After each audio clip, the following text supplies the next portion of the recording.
Balog-Balog Water Irrigation System Teleserye or buwisit? Be prepared niya pagdating sa hearing.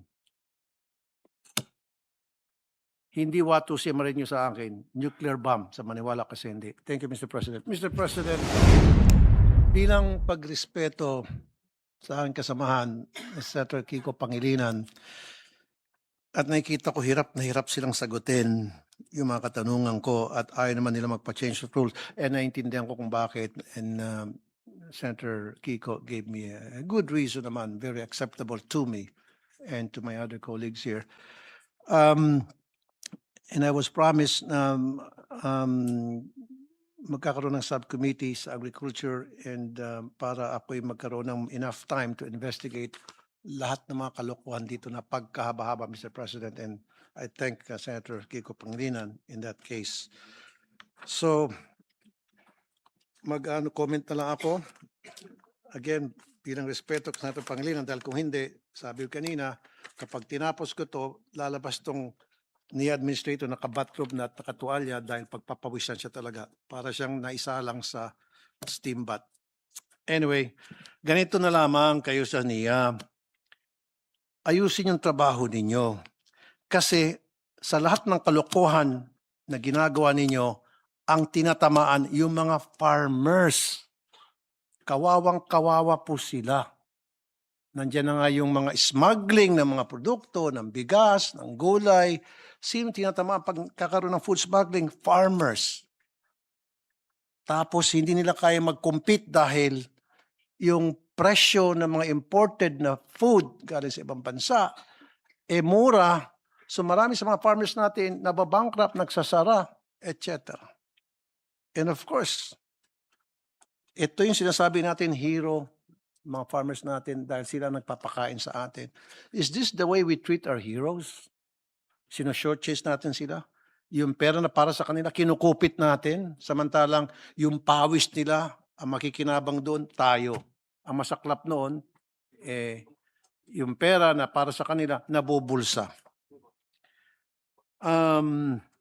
Be prepared niya pagdating sa hearing. Hindi wato siya marin nyo sa akin. Nuclear bomb sa maniwala kasi hindi. Thank you, Mr. President.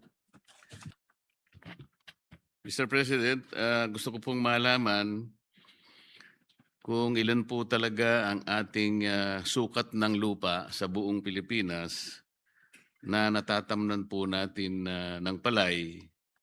Ibig sabihin po, ilan pong ektarya kaya yung irrigable o meron ng irrigation para po magkaroon po tayo ng mental picture gaano po kalawak sa ating bansa ang natatamnan po ng palay. Ang alam ko po kasi, ang sukat po ng ating bansa, Mr. President, 300,000 square kilometers. Ang ibig pong sabihin yan, 30 million hectares po ang kabuuan ng ating bansa. So gusto pong malaman ng representasyong ito, Mr. President, out of 30 million hectares, ilan po ang kalupaan na ating natatamnan ng palay?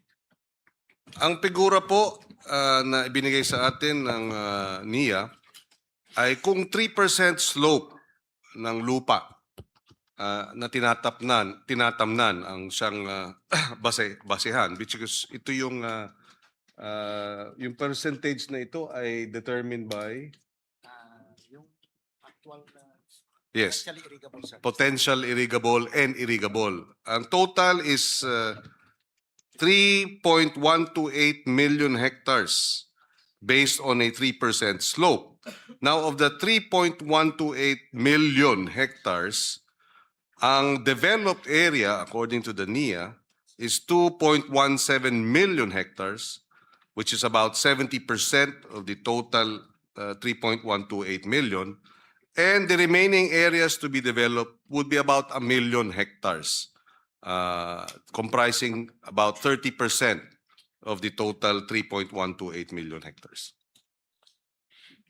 Sa makatwid, Mr. President, tama rin po yung naibigay na datos sa akin Sa total po na 3.17 million hectares, ang 2.17 nga ay developed service area at 1 million naman ang remaining area for development. Meron po tayong kabuang 3.17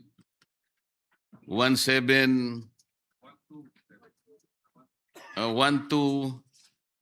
8. Parang 10% po ng ating buong kalupaan, Mr. President. Tama po ba 'yon? That is correct, Mr. President. At 3% slope. Opo. Ito po, natapos na tayo sa ganitong kwentahan, Mr. President. Palagi po akong bumabalik dito kasi sa aking palagay, mas madali po kasing kwentahin kung palagi nating alam kung ilan po bang bigas talagang pangangailangan ng bawat Pilipino. Ito po, nakwenta na natin. Ang isang Pilipino po ay dapat meron tayong maitalagang 122 kilos bawat taon para mabuhay ang isang tao, ang isang Pilipino. Yun po ay katumbas ng halos 2 kaban at kalahati. Ngayon, naitanong po natin kasi sa Philippine Statistical Authority kung ilang milyon na po tayo. Alam naman po ni kasamang Robin ito. Sabi po nila may 12 million na po tayo eh. Pero ayoko pong isipin, Mr. President, yung 12 million na yun ay kumakain lahat ng bigas kasi marami po dyan, mga sanggol pa lang. Yun po yung pinipilit ko na bawasan naman natin. Kasi po yung sanggol talagang sabaw ng bigas pa lang ang kinakain. Hindi po kumakain ng bigas. Alisin pa natin yung hindi kumakain ng bigas, yung kumakain lang ng saba o kaya kasaba o kaya mais. Tinataya ko po na siguro mga 9 million lang po ang gawin nating basis. Pagka ganun, 2 kaban at kalahati halos times 9 million, ang kailangan po nating i-produce lang ay 12 million kabans. Para sa ganun ay hindi tayo masyadong mahirapan sa pagkwenta. Noong 2024 kasi, Mr. President, sangayon po sa datos ng PSA, nakapag-produce lang tayo ng 19 million o 19,000 metric tons po yata ito.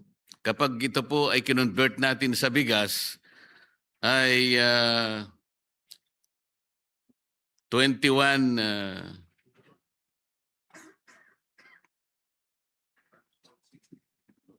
magiging 21.6 nakabans po, 21.6 million. Ano po? Kung 9 million, mangangailangan lang tayo ng 12 million na bigas na yon, mabubuhay na po tayo, Mr. President. Kaya ang proposition ko po sana, kailangan po ba nating maglatag ng irrigation system sa kabuuan ng ating bansa, Mr. President? O po pwede naman tayong mamili na lang ng mga ilang lugar. Halimbawa, kung napatunayan natin ang Central Luzon, halimbawa, ay makakapag-produce ng 75% ng kabuuang bilang na 12 million kabans per annum. At pipili na lang tayo, halimbawa, ng ilan pa, Batangas, Laguna o kaya Mindoro. Kung sakali po na sa pagtaya natin ng mga ilang probinsya, halimbawa po sa about 80 provinces, kung 80 provinces nga po tayo, halimbawa po natukoy natin 12 provinces lang, pwede na nating makuha yung 12 million kabans. Katumbas po ng ipupundar nating kakainin ng mga Pilipino. Para sa ganun po, yung paglalatag ng irrigation, hindi na po buong Pilipinas.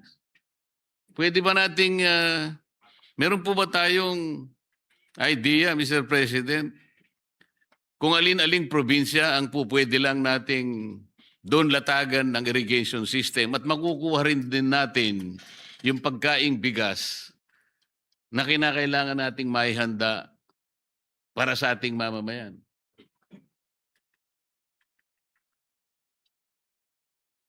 Yes, Mr. President. According to the NIA Administrator, Regions 12, 6, 10, 4B would be areas that malaki ang magiging potential for better yields. Maganda ang weather at maganda rin ang lupa, Mr. President. Meron po ba tayong pag-aaral na ginawa, Mr. President, halimbawa sa Region 3, ilan po ang potential na may puproduce niyan para sa pagkain ng ating mamamayan? Yes, I understand, Mr. President, the Department of Agriculture actually meron ganyang mga datos, pero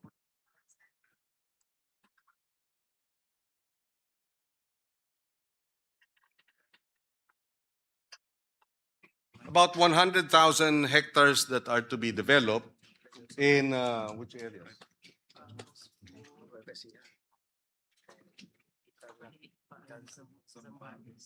Zambales, Tarlac, and Nueva Ecija, Mr. President. Sana po, And Mr. Aurora. President, meron na tayong mga kwenta man lang, may pag-aaral. Natukoy na halimbawa natin alin-aling mga probinsya ang potensyal na pwede nating pagtamnan ng palay. Kasi po yan ang ating staple food. Kapag natukoy na po natin, halimbawa 10 probinsya lang po, out of 80 provinces. Ibig sabihin nun, sufisyente na pala tayo dahil alam natin itong 10 probinsya ito, sinama na natin ang epekto ng bagyo halimbawa. Ang mangyayari po nun, Mr. President, hindi na po tayo magkakalat pa ng maglalatag pa ng maraming mga proyektong pampatubig. Kasi alam na natin kung ilang probinsya lang. Hindi po ba makakatipid tayo sa ganong klaseng sistema, Mr. President? Well, tama po yan, Mr. President, dahil apart from irrigation, there are other possible interventions na magre-resulta sa mas magandang yield. For example, yung tamang soil analysis, tamang soil preparation. Merong information tayo, at although anecdotal, na yung nagiging yield ng palay per hectare, ang national average is about 4. Pero pagka nagkaroon ng intervention sa soil preparation at soil rehabilitation, umaabot ng hanggang 6 tons per hectare. In other words, pagka may intervention sa soil preparation, you can increase yield. Of course, irrigation is critical, but so is soil preparation. Another area wherein you can improve yields na hindi required ng irrigation is better post-harvest facilities. Dahil ang pinaka-losses, ang estimate ng losses ng from palay to bigas is about 27%. So pagka nabawasan yun, malaki na naman bagay po yun in terms of our being able to produce more rice and make it available sa ating mga kababayan. So that is correct. Maraming ibang potential interventions that are not irrigation related that will likewise contribute to the increase in yields. Yung losses, malaki. About 1 million metric tons of rice is lost every year for various reasons. And 14% ng ito pala, yung 27%, pero even ang ating bigas mismo, hanggang 14% umaabot ang losses. So malaki po. A multi how do you call it, intervention approach and not just irrigation will definitely increase our sufficiency in rice, Mr. President. Tama po yun, Mr. President. Marami pong intervention pero dito sa pinupunto ko po ay yun lamang pagtatamnan natin ng palay, ang isipin natin para sa ganon, alam na natin kung ilang probinsya lang ang pwede nating latagan ng irrigation system. Hindi ngayon kalat-kalat po ang ating pondo sapagkat pinipilit nating ilatag sa maraming probinsya. Hindi naman natin kailangan latagan lahat pala ang buong Pilipinas kasi ang kailangan nga lang natin, nakwenta na natin kung ilan lamang ang pagkain na kailangan ng ating mga mamamayan. Sa ngayon po kasi, Mr. President, hindi po tayo nakakapag-export, nag-i-import pa nga tayo eh. Halimbawa po, kung talagang gagamitin natin yung sinasabi nilang 3.17 million hectares na binigay sa akin kanina na datos, sa ideal production yield na palay lamang po noon, Mr. President, aabot po na tayo ng 15.8 million tons ng palay na mako-convert na natin po yon sa 316 million bags of palay at magiging bigas po 199 million bags. Sobra-sobra na po yun eh. Sa mga tweet, hindi natin kailangan tamnan lahat. Ang aking pong pinupunto, pwede ba nating identify yung mga areas lang na doon pa lang kayang-kaya na nating i-produce yung pagkain na kakailanganin natin. Kasi hindi man tayo nakakapag-export, nag-i-import nga tayo. Ang hindi ko po maintindihan, Mr. President, kung totoo na meron tayong 3 point something million na pagtatamnan,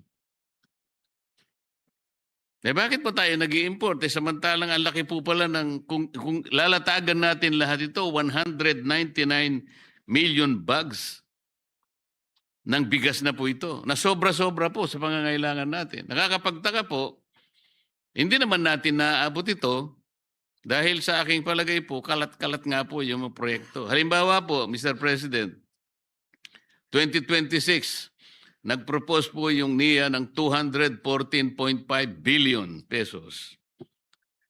Nakakalungkot naman, ang DBM po, ang inapprove niya ay 45 billion lang or 21% ng inyo pong nilulunggati, Mr. President. Tama po ba yun?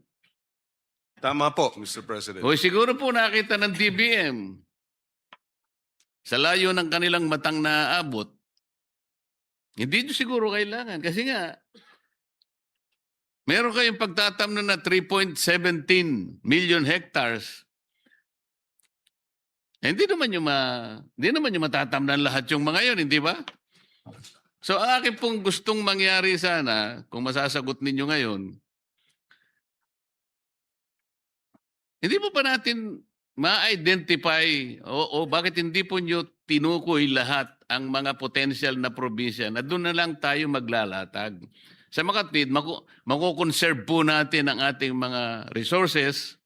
Imbes na 80 provinces ang gusto nating latagan, 10 na lang. Di nakatipid po tayo ng ating pondo, Mr. President. Actually, Mr. President, I recall in the discussions dito sa rice tariffication measure, may mga inputs nga na the resources should be first and foremost as a matter of strategy. Be dedicated dun sa 20 rice-producing provinces sa bansa. So perhaps we can start from there, Mr. President, and we can include that actually dun sa amendments to the rice tariffication measure. But yes, I agree there is that philosophy in rice production na mas mainam ata na ang resources natin i-focus doon na sa mga doon na nga sa mga rice producing already top 20 provinces. By doing that, kumbaga you are putting kumbaga the low hanging fruit na yun eh. Pagka dinagdagan mo pa ng suporta, lalong magkakaroon ng resulta. Kesa sa yun na nga, nung nabanggit ay kalat-kalat. The other area, for example, and to cite an example, Mr. President, sa Region 3, pa lamang, kung dito magko-concentrate, for example, merong 34,000 potential service areas that will yield how many hectares additional?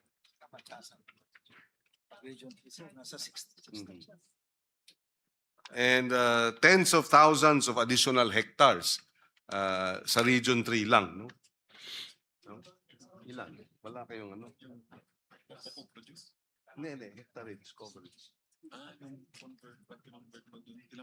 And yes. So, but the other thing that we have to balance lang, Mr. President, is that, ito ang sinabi ng ating administrator ng NIA, talagang malaking factor sa poverty alleviation yung irrigation.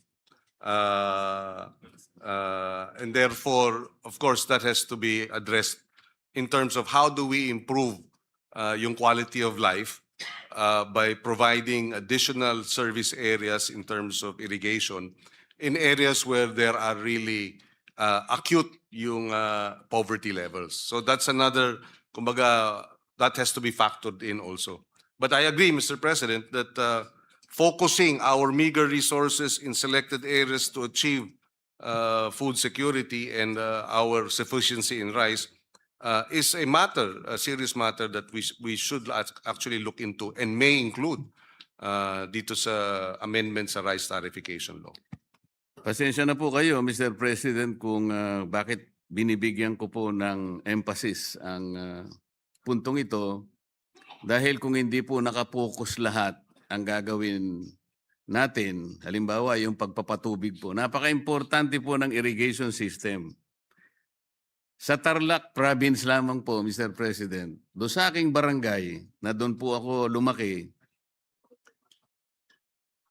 naging congressman po ako, ngayon po ay naging senador po ako. Ni isang metrong irrigation system wala po eh. Nabuhay po ng napakatagal na panahon ng maraming mga magsasaka. Nakatingala po silang lahat sa langit, naghihintay po ng patak ng ulan. Napakalaki po ng potential ng Central Luzon. Grade 4 pa lamang po ako, Mr. President, kung tatawagin po yung isang chapter sa Social Studies. Alam na naman ito ni Idol Robin, Senator Robin. Central Plain of Luzon, the rice granary of the Philippines. Isipin po ninyo sa aming barangay, Mr. President, wala pong irrigation eh. Kaya imbes na makapagtanim ka po ng 2 beses o 3 beses kaya, wala po talaga eh. Saan po, bakit po kinakailangan tayo magpakalayo-layo? Hindi ko naman po sinasabi na wag na tayong maglatag ng irrigation system sa Catanduanes. Pero ang layo po nun eh. Central Plain of Luzon, potential po na dito lang. Ang totoo po, yung 2 Mindoro provinces, ang laki din po ng potential. Kasi merong irrigation yun. Pero sa Tarlac po, talaga pong malulungkot ka eh. Mamaya po pupuntahan ko yung balog-balog na yan. Dahil, sabi ko nga po sa inyo, doon ako lumaki, yung balog-balog na yan po, pinag-uusapan parang alamat. Ang dating Pangulong Pinoy, pinangarap niya rin po yun. Naging congressman, naging senador, naging presidente ng Republika ng Pilipinas. Yung balog-balog, talaga pong alamat na lang. Hanggang ngayon po. Yang totoo niyan, sumulat po sa akin yung League of Municipalities po ng Tarlac. Nagpapatulong po sila na sana'y masuring mabuti kung paano ang nangyari sa bidding ng balog-balog na yan. Dahil sa ang kanila pong sinasabi, Mr. President, ay naibigay po yata yung pagpapagawa nung earthworks aspeto ng balog-balog, hindi po masyadong napag-aralan. Yun po yung nilalaman ng sulat, pero pupuntahan ko mamaya yun. Kasi kapag hindi po focus, nasasayang po yung resources, Mr. President. Ang kailangan po natin, farm productivity. Yun nga pong ideal na yield o production output ng palay na 4 tons per hectare. Hindi po naaabot yun eh. Pero yung pangarap natin, umabot man lang ng 5 tons. Ibig sabihin, 100 kabans of palay per hectare. Sa murang gulang ko po, wala po kaming inabot na ganun eh. Dahil nagtatanim din po ako eh. Ako po siguro isa sa mga biktima ng child labor, Mr. President. 11 years old, kung mo sasabihin na Idol Senator Robin na ikaw ay 9 years old, 10 years old, pag nasa probinsya ka, hindi pwedeng hindi ka tumulong. Pero kailanman hindi po kami nakapag-produce ng 100 kabans. Sa buong buhay po na lumaki ako hanggang sa nakita ko yung paghihirap po na magsasaka. Napakalaki po talaga ng papel ng irrigation. Makakapagtanim ka kahit ilang beses ang gusto mo. 2 hanggang 3. Paano yung productivity po? Hindi po na-achieve. Sayang nga po eh. Kaya pinipilit ko po, Mr. President, sana pag-aralan, alin ba yung mga area na lang, kasi doon makukuha na po natin eh. Bakit pa tayo magpapagod na tamnan natin lahat ang buong Pilipinas? Hindi naman nangyayari. Hindi naman na-achieve yung productivity na hinahangad natin. E di piliin na lang po natin. Ang totoo niya, siguro kahit isang probinsya na lang eh, provided we are able to put all the resources na produce natin ang kakanin na isang probinsya na lang. Wala po eh. Yun na po yung gusto kong makita sana, Mr. President.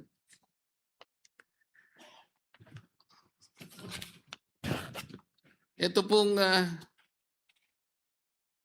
pong balog-balog na pinangarap po ng napakaraming mga kababayan namin sa Tarlac. Mahigit na pong 20 taon ito ay naging pangarap po eh. Sana man lang ay makita pa natin, lalo na po kami taga-Tarlac, ang realization po nitong balog-balog irrigation system na ngayon po ay ibinigay sa akin na problema ng maraming mga kababayan ko sa Tarlac. Sumulat po sa akin ng presidente ng mga Mayor's League Association at gusto nga po nilang siyasatin po natin sapagkat yun daw pong nanalo sa bidding, Mr. President, ay hindi naman po nakapagsumite ng isang requirement na kung tawagin ay SLCC. Yun po yung single largest completed contract. Pwede po bang ipaliwanag natin para sa kapakanan po ng ating mga mamamayan, lalo na po yung mga taga-Tarlac na yung ilan dito ay nakikinig po. Kasi gusto ko rin po sana na matulungan sila at sinadya ko na pong gamitin ang pagkakataong ito para may paliwanag din po natin sa kanila kung tama po yung kanilang mga pagdududa sa pagkakagawa o gagawin na project sa pagitan ng isang pinili nila na contractor, Mr. President.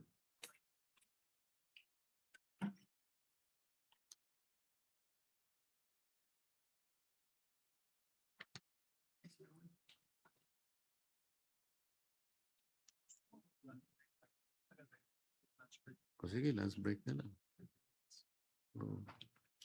O sige. Hindi, tatapusin ko na dito. Hindi, mag-break na tayo.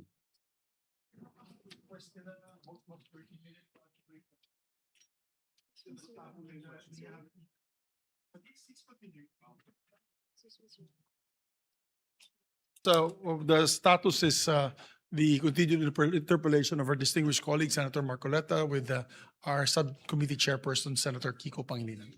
The sponsor, Senator Kiko Pangilinan and Senator Marcoleta, the interpellator are again recognized. Thank you, Mr. President. Thank you, Mr. President. Mr. President,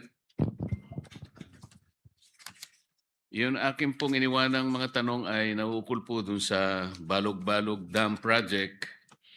Alam ko po na itong Balog-Balog Project, Mr. President, originally po ay ito po sana ay ginawa sa panig ng Ilocos Norte. Ang tawag nga po nila doon noon, Ilocos Norte Irrigation Project or INIP. Pinip. Nainip po siguro sila. Kaya ang nangyari, dinala na lang po sa Tarlac. Mr. President, hindi ko na po babanggitin kung anong nangyari, bakit napunta nga sa Tarlac. Pero ngayon po nagiging usap-usapan na naman dahil nga po sa bidding na naganap. Kaya from INIP, ang maaari po nating ikapit na pangalan ng project ngayon, Mr. President, ay Balog-Balog Water Irrigation System Teleserye or BUISIT. With the permission of Senator Marcoleta and Senator Pangilinan, the chair would like to associate himself with the issues and concerns raised or being raised by Senator Marcoleta and even by Senator Tulfo earlier.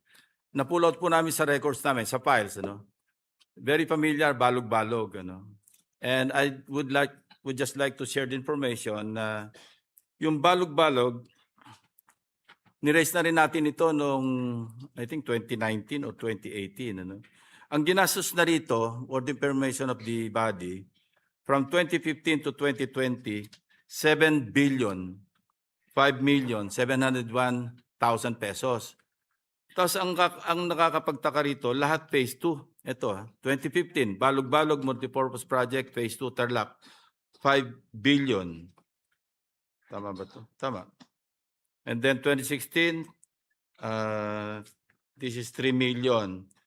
2017, 812,944,000. 2019, lahat ito balog-balog. Senator Marcoleta and Senator Pangilinan. 2019, 400 million. 2020, 789.7 million. Ang total, may pahabol pa, 2021, Balog-Balog Multipurpose Project Phase 2, Tarlac, 500 million. So wala nga pong katapusan at saka hindi na umalis sa Phase 2. Now, again, gusto ko lang sundan yung tanong ni Senator Marcoleta. Anong status na nito? After spending so much in the past. Thank you, Senator Marcoleta. Tama Would po kayo, would I Mr. be- President. Okay. Ang totoo niyan na yung balog-balog nga po ay palaging nagre-request ang NIA sa maintenance lang po and repair. NIA is regularly requesting for 261 million yearly. Hanggang ngayon pong nakaraang taon ay ganun din po. Kaya ako po ay naniniwala na ang mga binanggit po ninyong datos ay tama. Kaya nga po, siguro po out of exasperation, Mr. President, kaya nga po ang naging acronym nga ay BWISIT, na kung babanggitin po ay BUISIT, Balog-Balog Water Irrigation System Teleserye. Ganito po ang nangyari, Mr. President. Yung pong nanalong bidder po, ang Santa Clara International Corporation, ang kanila pong, ang kino-question po rito yung tinatawag na SLCC, na kung ito po yung single largest contract completed, ang kanila pong ibinigay na project, Mr. President, ay ito pong Manolo Portage Hydroelectric Power Plant na located sa Manolo Portage, Bukidnon, sa probinsya po ng ating majority leader. Ngunit kanila pong tinututulan ito dahil po sa nakalagay nga naman po sa section 23.4.2.4 ng 2016 revised IRR ng ating 9184. Kailangan po yung contractor ay makonsider pong similar po yung SLCC. Na ibig sabihin po ay it has the same categories of work.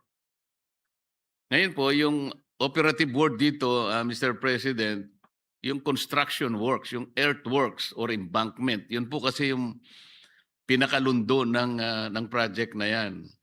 So, as related to the dam, Mr. President, kailangan construction of dam or embankment.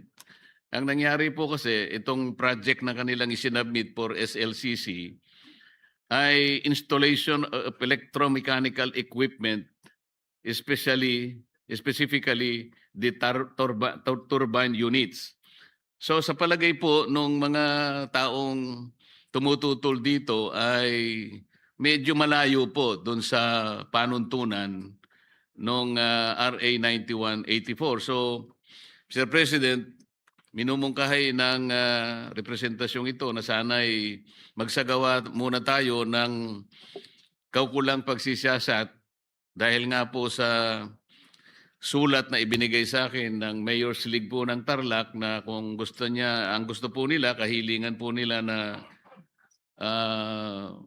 mag-conduct po muna ng review para sa ganun ang kanila pong mga sentimiento ay muling marinig, ma-evaluate po nating mabuti.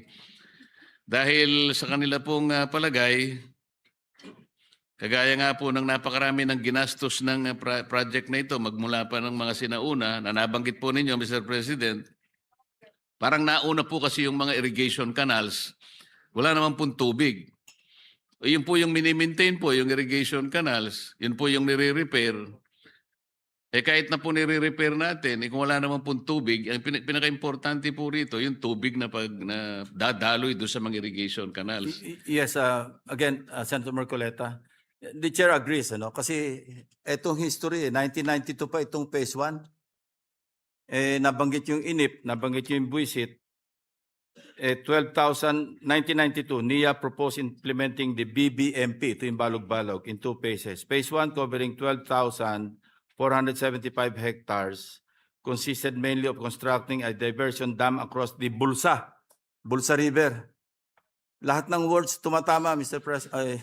Senator Marcoleta, Senator Pangilinan. So I think NIA has a lot of explaining to do. No? Dito pa lang tayo sa Balog-Balog, katakot-takot na yung pwedeng anomalya. No? And yung Balog-Balog consists of 37% of all the irrigation systems nationwide. Bakit tayo nakapokus sa Balog-Balog? And spending, at saka ang daming COA findings. Nakaplug na ng COA ito 2018, yung annual audit report. COA noted that 5 BBMP contracts accounted for 7.77 billion or 37% of the 20.7 billion worth of delayed projects nationwide. One of the highest aggregated contract costs among delayed NIA projects. So I agree with you, Senator Marcoleta. I think hindi lang sa budget deliberation natin dapat pag-usapan ito. I think we should really focus on the delayed projects and the possible wastage or obvious wastage of public funds, particularly sa Balog-Balog multipurpose projects. Thank you. If I may be allowed, with the permission of the Senator Marcoleta. Yes, Senator Pangilinan. Yes, I'm also concerned, and I share the concern of both gentlemen because of the delay. Because it was under my watch as chairman of the board of the NIA that the Balog-Balog project was approved in 2014 during the time of President Aquino. And the budget then, approved budget by the NEDA was 15 billion. Now it's 20 billion. So talagang makikita natin, hindi lang nag-delay, nag-balloon pa yung cost, no? And well, this is not to justify the delay, but these projects are really notoriously known high dam projects. The Halaur River project, for example, is still ongoing, but it was first approved in 1961 during the presidency of Carlos P. Garcia. So this is not to justify it, no, but I agree. This inordinate delay and the ballooning of the cost is, and I share the concern, is a cause of serious concern, Mr. President, for the record.